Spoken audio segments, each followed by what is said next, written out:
मेरे को इस बात से कोई भी फर्क नहीं पड़ता कि अभी तक अकाउंटिंग की तैयारी आपकी कितनी अच्छी है या कितनी खराब। मेरे को इस बात से फर्क पड़ता है कि अकाउंटिंग का पेपर आपका कुछ दिन बाद है और उसके अंदर बहुत अच्छे नंबर आने चाहिए, even I can say exemption आनी चाहिए। क्योंकि अकाउंटिंग का पेपर अगर हमारा अच्छा जाता है तो बाकी पेपर भी अच्छे जाने के चांसेस है। पहला पेपर है और पहले पेपर में अगर कॉन्फिडेंस आ जाए तो बाकी पेपर अच्छे जाते हैं ऑटोमेटिकली। तो इसी वजह से हमें क्या चीज़ों को फॉलो करना है, किन पॉइंट्स को फॉलो करना है, जिसकी वजह से अपकमिंग अटेम्प्ट में हम एक अच्छा स्कोर कर पाए, अपने अकाउंटिंग एग्जाम में एग्जाम्शन ला पाए, ये हम आज की वीडियो में डिस्कस करने वाले हैं। तो वीडियो को एंड तक जरूर देखना, क्योंकि एंड में एक इंपॉर्टेंट पॉइंट बताऊंगा ऐसा जिसकी वजह से आपको रिवीजन में बहुत ज्यादा हेल्प मिलेगी। तो चलिए वीडियो को शुरू करते हैं विदाउट वेस्टिंग एनी टाइम।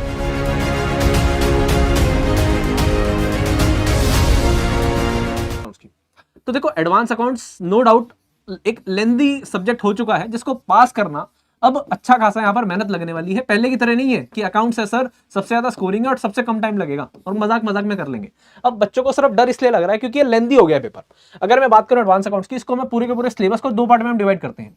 एक बोलते हैं हम अकाउंटिंग स्टैंडर्ड्स, ठीक है जी, जो आपके टोटल 27 अकाउंटिंग स्टैंडर्ड्स है, और एक बोलते हैं हम अपना मॉड्यूल 3, ठीक है जी। अब ये मैं बात बोल बोल के बार बार थक चुका हूं कि भाई सबसे पहले ना मॉड्यूल 3 पे वेटेज कर लो, सबसे पहले मॉड्यूल 3 पे ध्यान दे लो। अगर कोई बच्चा है जिसका अकाउंटिंग स्टैंडर्ड अच्छा है तब तो बात दूसरी है, बट सबसे पहले मॉड्यूल 3 पे वेटेज दे लो, मॉड्यूल 3 को ध्यान से देख लो, क्योंकि यहाँ पर आपके चैप्टर्स जो है वो प्रैक्टिकल चैप्टर्स है। इंटरनल रिकंस्ट्रक्शन है जैसे कि, ठीक है जी, इंटरनल रिकंस्ट्रक्शन ये करते हैं तो उसके बाद अमेलगमेशन थोड़ा सा आसान हो जाता है। Internal reconstruction, amalgamation, cash flow statement, ठीक है जी, cash flow statement, preparation of financial statement, branch accounting, ये सारे के सारे आपके इंपॉर्टेंट चैप्टर्स हैं। ब्रांच अकाउंटिंग,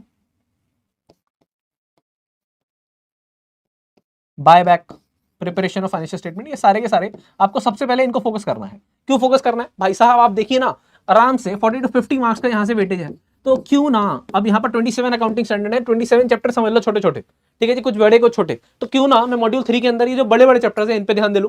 कुछ बच्चों को यहाँ पर दिक्कत आ सकती है, बट बेटा थोड़ी सी मेहनत करोगे तो हो जाएगा, कोई दिक्कत परेशानी वाली है नहीं। अगर आप सिर्फ और सिर्फ आप पीपी के क्वेश्चन प्रैक्टिस कर लेते और पीआर को अच्छे से कर लेंगे ना आखिरी टाइम में, तो कोई भी दिक्कत नहीं है। जिसके पास पीपी बुक है उसको सिर्फ और सिर्फ पीपी बुक के क्वेश्चन करने हैं, और अब आपके पास पीआर बुक भी है तो पीआर बुक के क्वेश्चंस और उसको आखिरी टाइम पे सिर्फ रिवाइज करना है। देखो आखिरी के दिन इस समय नया पढ़ने का कोई भी मतलब नहीं है। जो आप पूछ रहे हैं सर ये कर लूं, मैं वो कर दूं, या मैं ये छोड़ दूं, छोड़ने वाला बात ही नहीं है यार। अब इस समय अगर आपने नहीं पढ़ा है तो ऑब्वियस सी बात है वो छोड़ दो, ऑब्वियस सी बात है वो छोड़ दो। अगर आपका 70% सिलेबस हो गया है, आराम से पास हो सकते हो, उसके अंदर आपको कोई डरने की, परेशान होने की, चिंता करने की जरूरत नहीं है। आपको सिर्फ और सिर्फ इस समय फोकस करना है कि जो मेरा हो गया है क्या वो 70% है, 80%, अगर हाँ तो सिर्फ उस पर फोकस करिए, उसको रिवाइज करिए, उसके क्वेश्चन प्रैक्टिस करिए। आप पीआर के क्वेश्चन आपके पास परफेक्ट रिवीजन होगी ही। परफेक्ट रिवीजन बुक के अंदर आपको हर एक चैप्टर के, हर एक सब्जेक्ट के नोट्स मिल जाते हैं।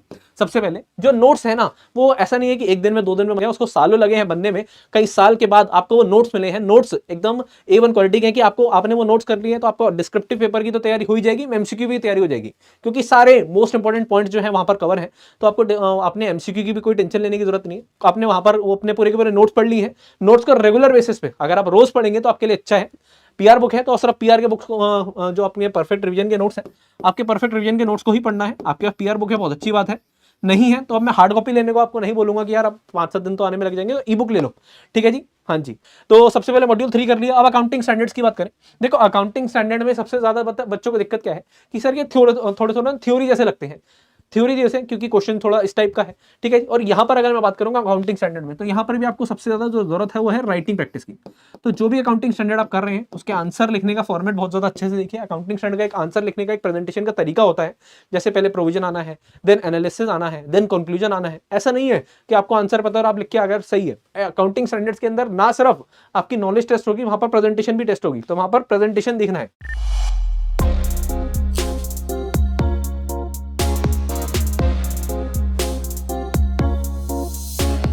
अकाउंटिंग स्टैंडर्ड, अगर इंपॉर्टेंट अकाउंटिंग स्टैंडर्ड की बात करें तो अकाउंटिंग स्टैंडर्ड 2, अकाउंटिंग स्टैंडर्ड आप कह सकते हैं 7, 9, 10, 12, 13, 16, 19, 20, इसके अलावा 26, 29, ये वाले मोस्ट इंपॉर्टेंट अकाउंटिंग स्टैंडर्ड। इसके अलावा जो आप कर रहे हैं समझ लो वो बोनस है, बट ये हाँ इन चैप्टर्स से और इन अकाउंटिंग स्टैंडर्ड से आप पास हो सकते हैं अच्छे नंबर से, ठीक है जी। तो उसके बारे में कोई दिक्कत नहीं है। एडवांस अकाउंट्स के अंदर ये चीजें करेंगे तो आराम से पास हो सकते हैं। आखिरी के दिनों में सबसे पहले मॉड्यूल 3 पे फोकस करिए, उसकी प्रेजेंटेशन देखिए, अकाउंटिंग स्टैंडर्ड की प्रेजेंटेशन देखिए, अपने नोट्स को उससे रिवाइज करिए।